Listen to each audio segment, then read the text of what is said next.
I am an early childhood and family studies major, and I want to be an elementary school teacher. Why do I need to learn about special education? It won't be relevant to my career. Even as a general education teacher, it is important that you have the skills to meet the needs of all students, including exceptional learners. Exceptional learners? Who are they? Students with exceptionalities are extremely diverse and need special education in order to reach their full potential. Exceptional abilities may involve communication, sensory, physical, cognitive, and emotional abilities. For example, a child may have a sensory or communication disorder, an intellectual disability, learning disability, emotional and behavioral disability, or a physical disability. Oh, but I don't plan on ever teaching handicapped children. No. A disability is an impairment or an inability to do something, but it is not always a handicap. A handicap is when someone is disadvantaged in certain situations, but it can sometimes be avoided with accommodations and simple changes to the person's environment. Oops. I didn't know there was a difference. Still, I don't see myself teaching children with disabilities. I don't want to be a special education teacher. You don't have to be a special education teacher to have students with disabilities. About 50% of exceptional children are in general ed classrooms most of the time, and approximately 30% are in general ed classrooms about half of the time. What?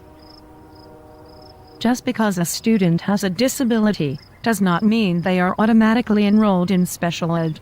But the law does say that in order for public schools to receive federal funds, every child with a disability must be given a free and appropriate public education, or FAPE. So special ed is provided if the child has needs that cannot be met in a regular program. Oh, I think I have heard about that law. Is it the No Child Left Behind Act? Actually, it is the IDEA, or the Individuals with Disabilities Education Act. It requires that schools place students with disabilities in the least restrictive environment, or LRE. Least restrictive environment? Yes, as in the student should be separated from non-disabled peers, the community, home and family as little as possible. Oh yes, I think inclusion is a good idea. That way, there is equality. Equality means that each child is given their best chance at succeeding, so inclusion is not always the answer. Not one solution is right for everyone. Some people advocate for inclusion, but others believe that inclusion makes exceptional children feel too different, or overwhelmed, and will not have the specially designed instruction, or SDI, to meet their individual needs. Wow, I never thought of it like that. Well, if you plan to be a teacher, you will have to be prepared to make judgments about what is best for your students. What do you mean? General ed teachers are expected to evaluate their students and provide accommodations. You may have to make referrals, attend conferences, and even help in filling out an IEP. What is an IEP? An IEP is an individualized education plan.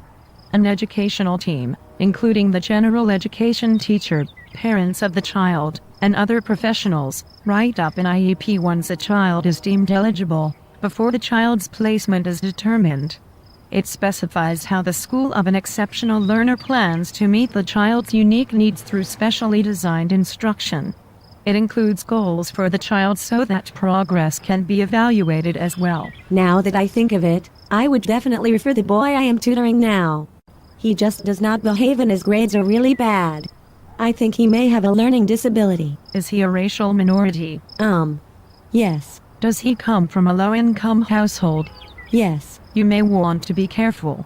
Currently, males who come from low-income households and are racial minorities, such as African American, Latino, or Native American, are being over-referred. Really?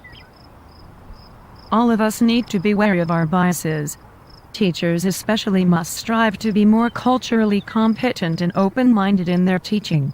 This is why pre-referral teams help teachers come up with strategies to differentiate their teaching, and the levels of intervention from response to instruction, or RTI, exist to help teachers determine whether a child is eligible for special education. Maybe I should try a new strategy next time I tutor and see if his performance improves. This is so exciting. I can't wait to be a teacher. When you are a teacher, you'll also need to be prepared to work closely with families, collaborate with other professionals, or attend due process hearings and negotiations. Okay, I would be willing to do those things. But I hope that when I start a family, I have a normal child. Life will be much easier. What did you say? Oh, I just feel really bad for the parents who have disabled children. They have it so rough. I hope there are programs available to them so that they can get help and learn from professionals. Keep in mind that there are many different interpretations of what is normal. Also, professionals do not have all the expertise. It is the parents that have special insight about their children. Families of children with disabilities are as happy as those without disabilities, especially if they are adaptable and have social support and other resources. Some even report positive results from having a child with a disability. Like what? They are more tolerant of differences, more concerned about social issues, or more spiritual or philosophical. Some also say they are better parents or closer-knit families. How about when the child becomes an adult?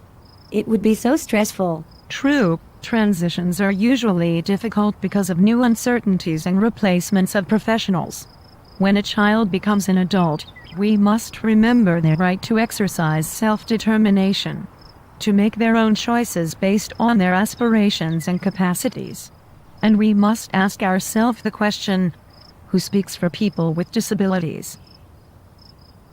Wow, how do you know so much about this? I took EDSPE 404.